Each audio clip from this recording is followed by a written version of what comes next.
Yes, kembali lagi dengan SOS Podcast. Masih bersama dengan aku, Hegi Silo, di episode kedua.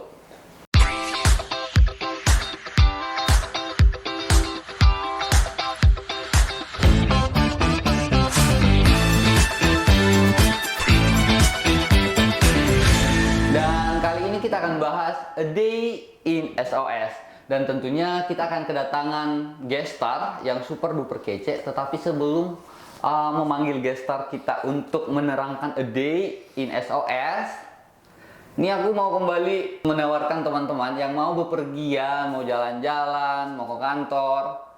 Daripada beli minum di luar, teman-teman boleh isi minum sendiri dengan menggunakan tumblernya SOS. Selain dari Save the Earth, teman-teman juga membantu SOS in helping and feeding more people di Bali. Gak usah berlama-lama lagi, sekarang kita panggilkan guest star kita yang super duper kece, yaitu Pak Igi.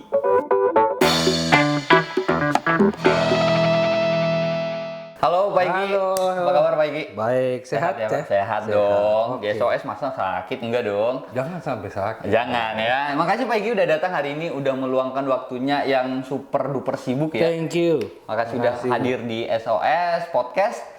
Dan Pak Igi, sebelum kita bahas A Day in SOS, Pak Igi boleh salam-salam dulu, perkenalan, dan mungkin bisa jelasin sedikit apa sih yang Pak Igi lakukan sebagai manajer operasionalnya kita. Oke. Halo teman-teman SOS. Saya Igi Chandra, Operation Manager SOS Bali. Saya di SOS bertanggung jawab untuk memastikan semua kegiatan operasional berjalan dengan baik dan juga membantu GM kita untuk melakukan review budget dan juga memastikan bahwa semua budget yang kita punya berjalan atau dialokasikan dengan baik. Oke, emang sangat penting perannya ya Pak ya? Iya dong, wah. Makasih banyak loh Pak Igi. Pak Igi, di SOS kali ini, di podcast kali ini, kita kan akan bahas A Day in SOS nih. Sebelumnya nih Pak Igi, aku pernah lihat di Instagramnya SOS, itu ada FRA, Food Rescue Ambassador, benar bukan ya Pak ya? Iya, betul. Ini Pak Igi boleh jelaskan sedikit nih, apa itu FRA? FRA itu jadi sebelumnya tim kita namanya Driver Team. Tapi start dari bulan lalu kita coba akan upgrade tim ini untuk jadi lebih dari sekedar driver team, karena mereka juga akan melakukan food safety check untuk makanan yang kita terima dan juga akan berkolaborasi nanti juga dengan Mbak Yuni untuk memastikan apa yang kita terima itu memang betul-betul layak untuk kita donasikan. Gitu. Itu makanya kita rubah sekarang namanya Food Rescue Ambassador. Wah, keren juga ya Pak. Ini berarti Pak Igi bisa disebut juga dengan Food Rescue Ambassador dong? Karena betul, merupakan bagian dari SOS ya Pak ya? Yes. Oke, siap. Berarti kalau di sehari-hari itu apa saja sih Pak kegiatannya SOS? Maksudnya rutinitas lah. Rutinitas terutama untuk tim FRA juga ya. Oke. Ini tim kita di pagi biasanya melakukan checking armada kita, yaitu truk kita untuk melakukan pengambilan makanan. Sebelum melakukan itu biasanya kita akan lakukan briefing di pagi hari, memastikan apakah semua hotel yang biasanya kita datangi atau menjadi partner food kita itu tidak ada perubahan. Karena biasanya memang ada beberapa hotel yang hari ini nggak bisa di pick up. Ya, betul. Nah, selain itu juga kita siapin kontainer-kontainernya. Juga kalau memang perlu diambil kontainer baru, kita akan clear up lagi. Sebelum itu kita loading masukin ke mobil. Baru nanti sekitar jam 10 kita akan coba start menuju ke hotel-hotel itu yang kita ambil. Kalau biasanya nih FRA ini Food Rescue Ambassador ini pick up di jam berapa nih Pak? Mengambil makanan ke hotel-hotel itu. Kita start dari jam 10. Dari jam 10 ya jam Pak ya? 10. Kenapa mesti jam 10? Ini juga akan diinformasikan ya. Hotel-hotel, masing-masing hotel punya closing kitchen yang beda-beda. Jadi ada yang mereka closing itu jam 11, ada juga yang jam 12. Sehingga kita pakai waktu jam 10 itu untuk menuju titik pertama. gitu. Dan juga tentu Bali ini kan biasanya kalau pagi suka macet ya, Mas ya. Jadi memperhitungkan waktu itu gitu. Daripada kita katakanlah berangkat jam 9, tapi sampai sana malah jam 10, waktu yang kebuang banyak banget malah ketika menunggu kitchen closing gitu. Ada juga bahkan hotel yang kitchen closingnya itu baru jam 1. Oh, jam 1 ya, Pak ya? Jadi masuk lunch atau iya, masuk itu. Jadi kita dalam menata rute itu juga penting. Oh, gitu, dari satu titik ke titik yang lain. Berarti kalau misalnya nih si FRA akan menuju hotel ini apa yang dilakukan si FRA selama di hotel itu tuh? Pertama tentu akan masuk ke loading area, karena hotel punya 3 entrance yang berbeda. Nah, kita akan menuju ke gate yang nomor 3 atau entrance loading namanya. Itu ketika menuju ke loading, kita akan komunikasikan ke kitchen koordinatornya bahwa kita sudah siap di sana. Ketika kita sudah dapat green light dari mereka untuk bisa masuk, kita masuk, kemudian kita menuju tempat yang memang sudah disiapin untuk SOS untuk ngambil makanan yang memang jadi donasinya kita.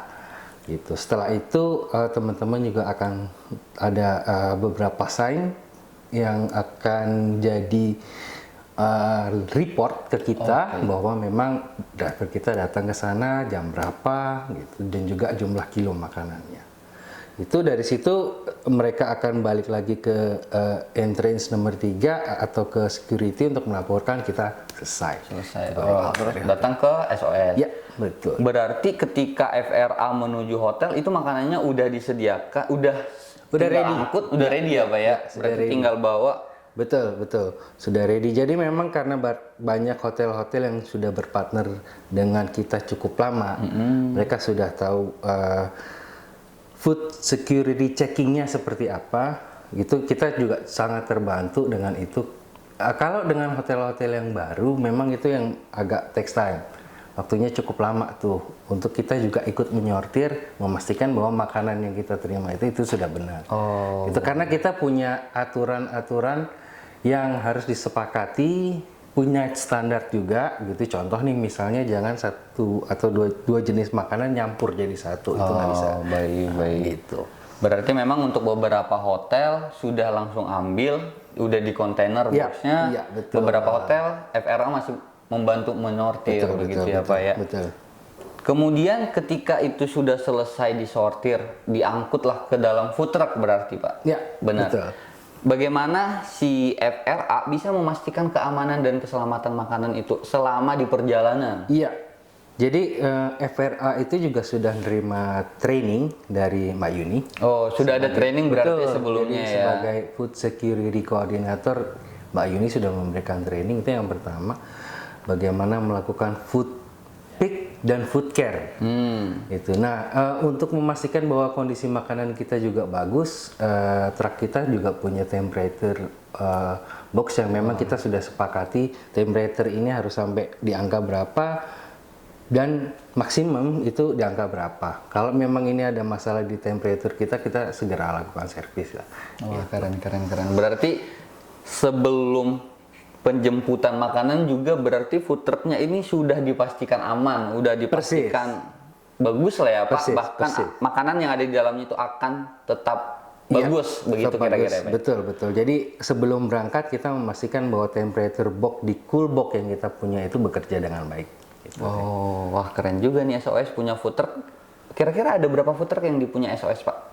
Sementara masih 2. Ada 2 food truck. Betul, dan kita berharap sih ada tambahan food truck yang baru lagi ada nanti. yang baru ya, semoga ya Pak ya. Mungkin Semoga. 4. Semakin banyak kerjasama sebenarnya semakin banyak donor juga. Persis, Mas. Dan semakin banyak ya. Dan semakin banyak yang bisa kita bantu. Benar. Berarti ini kegiatan SOS cukup padat ya Pak ya di pagi hari itu ya untuk pick up makanan ini. Banyak hotel. Ini hotel-hotel mana saja nih Pak? Ada di Bali? Kalau di Nusa Dua ada 16 hotel. Wah, banyak punya juga. Di Seminyak dan Canggu in total ada 6 hotel. Untuk di Ubud kita ada 6 hotel juga. Itu makanan yang kita pick up dari hotel-hotel itu muat di food trucknya ya Pak ya? Kalau food truck muat hanya di hari-hari tertentu kita juga harus meluncurkan unit skuter kita. Kita punya skuter juga? Kita punya 2 unit skuter. Hari Senin dan hari Kamis itu ada tambahan rute yaitu Ubud sehingga 2 skuter kita juga ikut jalan. Ikut jalan. Betul. Wah, keren banget nih. Berarti banyak makanan yang emang direscue sama SOS. Betul, Ya, Pak? betul. Ada nggak kendala yang dihadapin sama FRA selama pick up makanan ini? Kendala pertama yang jelas seperti kayak sekarang nih, ini cuaca alam nih, hujan. Ya, benar-benar. Ini nggak bisa kita batasin ya, Pak ya, namanya cuaca betul. ya, benar-benar. Karena gini, selain buat teman-teman si skuter ya pastinya kan hujan gitu. Benar-benar juga. Di kondisi loading dock tertentu beberapa hotel itu ada yang memang terbuka dan FRA kita harus jalan kurang lebih sampai sekiloan, Mas. Untuk menuju titik jemputnya. Gitu. Berarti truknya parking kemudian jalan 1 kilometer itu merupakan salah satu kendala yang harus lumayan juga ngangkut makanan berapa ratus kilo. Wah, kalau hujan itu. Yang kedua kalau misalnya Bali terutama kita kan ambil makanan di tempat-tempat yang rame. Itu. Rame juga trafficnya. Tapi walaupun ada hal-hal kendala yang kayak gitu, makanan tetap aman ya, Pak ya? Kita selalu pastikan bahwa makanan tetap aman. Seandainya ada unit yang tidak bisa kembali on time, kita akan segera lakukan review route. Kalau memang ada unit kita yang harus meluncur untuk membantu, seperti skuter, jemput, bawa ke kantor, itu akan kita lakukan. Gercep dia ya, Pak. Cepat langsung. Wah, keren-keren SOS nih. Setelah dijemput nih, Pak, setelah udah dijemput dari beberapa hotel yang ada di Bali lah, itu akan dibawa ke SOS. Betul. Kemudian akan didistribusikan ya, Pak. Ya. Nah, proses pendistribusian ini kira-kira di jam berapa nih, Pak? Proses distribusi kita, jadi kita punya agenda truk akan kembali jam 3 sampai jam 3.15. Kemudian kita akan lakukan food checking kurang lebih sekitar 45 menit. Karena kita punya aturan tidak boleh lebih dari 1 jam pada saat food checking itu. Nah, begitu jam sudah menunjuk ke jam 4, kita harus berangkat, Mas. Langsung dibagikan ke si penerima. Betul. Itu kan kegiatan sehari-harinya nih, Pak, mulai dari pick up, kemudian disortir dan didistribusikan ke si penerima. Persis. Apakah SOS punya kegiatan-kegiatan lain mungkin yang mengisi sehari-hari, mungkin tidak rutin tetapi ada dilakukan? Seperti contoh minggu kemarin kita cukup banyak kegiatan rescue kitchen. Rescue kitchen ini apa nih, Pak? Rescue kitchen itu boleh dijelaskan ke teman-teman. Ada donasi personal atau juga ada donasi dari pihak hotel juga atau company yang melakukan sejumlah donasi dana untuk meminta kita memasak di kantor. Bisa untuk 300 bahkan sampai 500 pack. Minggu depan kita ada tuh masak untuk 500 pack. Itu diminta oleh satu hotel di Nusa Dua. Itu kita akan masak di kantor, kemudian kita akan pack makanan itu di kantor juga, mungkin bareng-bareng juga dengan partner kita. Dan kita kemudian akan distribusikan itu ke kelompok masyarakat yang memang membutuhkan. Seperti di Suwung, Sidakarya. Nah, saat ini juga kita sedang melakukan observasi untuk resipien yang lain. Betul.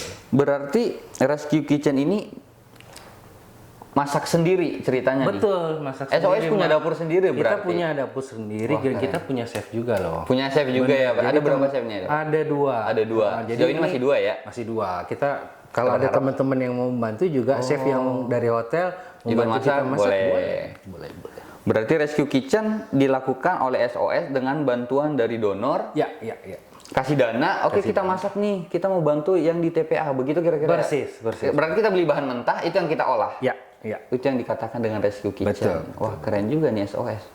Itu bisa membuka volunteer juga nggak, Pak? Misalnya ada nih beberapa teman yang ingin, wah kita ikut dong gabung, ikut masak. Kayak bisa. Ikut memasak juga bisa, kemudian ikut dengan kita melakukan distribusi, itu juga bisa. Dan juga gini, saya perlu tambahin tadi, untuk donasi yang kita terima itu bisa two way donation. Misalnya contoh ada institusi A mendonasikan sejumlah dana nih untuk kita masak, beli bahan dan yang lain. Kemudian kolaborasi dengan institusi B, dia yang menyediakan sayurnya misalnya.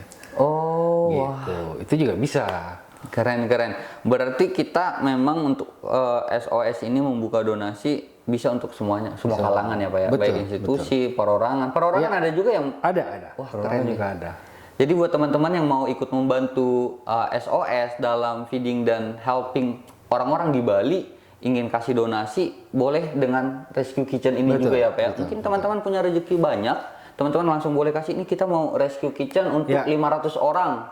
Mungkin bisa seperti itu ya Pak ya. Bisa. Karena contoh nih, bulan lalu kebetulan ada pasangan yang menikah di Bali, kemudian mereka jalan-jalan di sana lihat kita. Mereka kasih donasi, pengen masak untuk merayakan syukur ya mungkin itu. Oke. Ke donasi. Salah Itu satu juga bentuk ucapan bisa. syukurnya mereka ya Pak ya. Betul. Honeymoon di Bali, wah ngelihat ini sekalian nolong orang. Yes.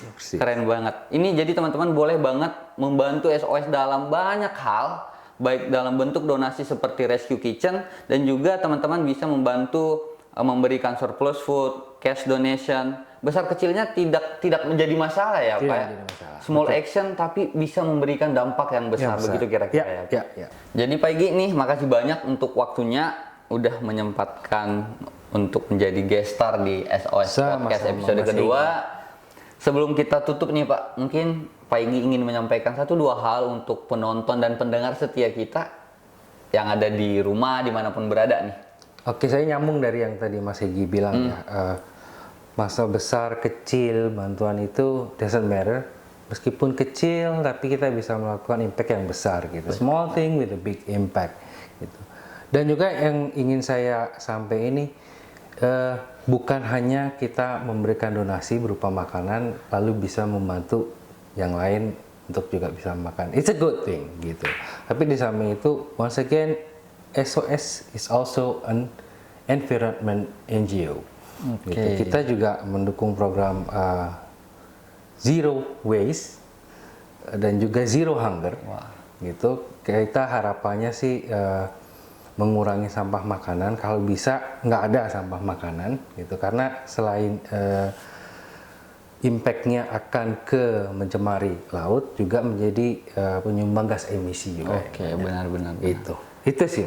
Berarti emang kita nih bisa melakukan hal-hal kecil tapi dampaknya banyak nih teman-teman. Ya.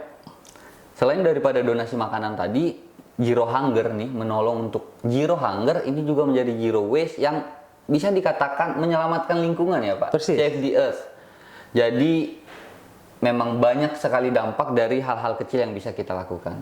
Makasih banyak Pak Igi. Tetapi sebelum selesai nih Pak, kita boleh ada tagline soalnya nih. Kita punya tagline SOS Podcast, yaitu SOS Podcast Say No to Food Waste, kayak gitu Pak. Oke. Boleh ya Pak ya? Oke. SOS Podcast Say No to Food Waste. Kita ulang ya Pak ya, gitu ya Pak? Oke. Ya, mungkin saya bisa bilang SOS Podcastnya. Ya. Nanti kita barengan yang untuk Say No to Food Waste. Yuk. SOS Podcast Say No to Food Waste. Makasih banyak Pak Igi. Thank you.